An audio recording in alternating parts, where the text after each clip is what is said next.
ముంపు పరిహారం ఇవ్వనిదే కదిలేది లేదని కడప జిల్లా గండికోట నిర్వాసితులు ఏపీ ప్రభుత్వాన్ని హెచ్చరిస్తున్నారు. 5 రోజులుగా జాతీయ రహదారి నిర్బంధం, కలెక్టరేట్ ముందు ధర్నాలతో ఆందోళన ఉధృతం చేస్తున్నారు బాధితులు.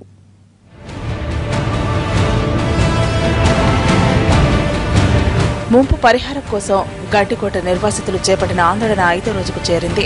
వందలాది మంది ముంపు బాధితులు, మహిళలు, వృద్ధులు, పిల్లలతో సహా రోడ్డుపైనే ధర్నా నిర్వహిస్తున్నారు. రోజురోజుకు గండికోట జలాశయంలో నీటి మట్టం పెరుగుతూ గ్రామాలను ముంచుతోందని వారు ఆందోళన వ్యక్తం చేస్తున్నారు. ముందుగా ₹1,00,000 2 రోజుల్లో పెండింగ్ బిల్లులు చెల్లిస్తామని, జీవో వచ్చిన వెంటనే ప్యాకేజీని అందిస్తామని ప్రభుత్వం ప్రతిపాదన పంపింది. దీన్ని నిర్వాసితులు తిరస్కరించారు.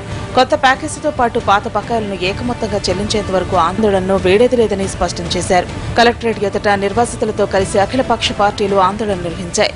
గ్రామాల్లోకి నీరు వచ్చేలోపే పరిహారం ఇస్తామన్న ప్రభుత్వం ఇప్పుడు మాట మారుస్తోందని ఆరోపించారు.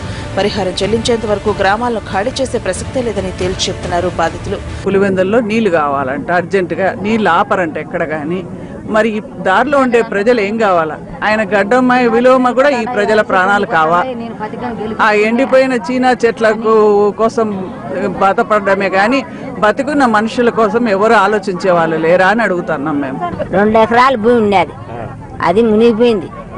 ఏం ఆస్కారం లేదు. కూలి పోతే కుండ గాలాల, లేకుండా ఎండ గాలాల. పిల్లలు పిల్లోళ్ళు ఉండారు, వాళ్ళని ఎట్ట పోదించాలా, వాళ్ళని ఎట్లమ్మాలా చెప్పు, మీరే చెప్పండి. ఆ పొద్దు ఇచ్చామని మమ్మల్ని రోడ్డు పాలు చేసినాడు. మీ ఊరికి మీ ఇళ్ళకి నీళ్ళు వచ్చే నేను వచ్చి గేట్లు ఎత్తుతా, మీకు 3 దారులు ఉన్నాయి. ఒకటి అవుగులో నిలబెడతా నీళ్లు, లేదా మైలవరంలోకి తీసుకుపోతా ఒకటి.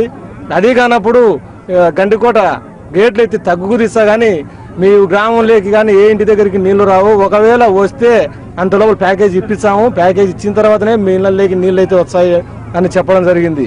ఇంతవరకు ఈ రాజకీయ నాయకుల మాట విని మోసపోయినాం మేమైతే. ఇప్పుడు సగం కనీసం 50-60 ఊర్లు, 60 ఇండ్లు మునిగిపోయి అందరం మొత్తం సామాన్లు అన్ని గోడలు ఊడిపోయినాయి.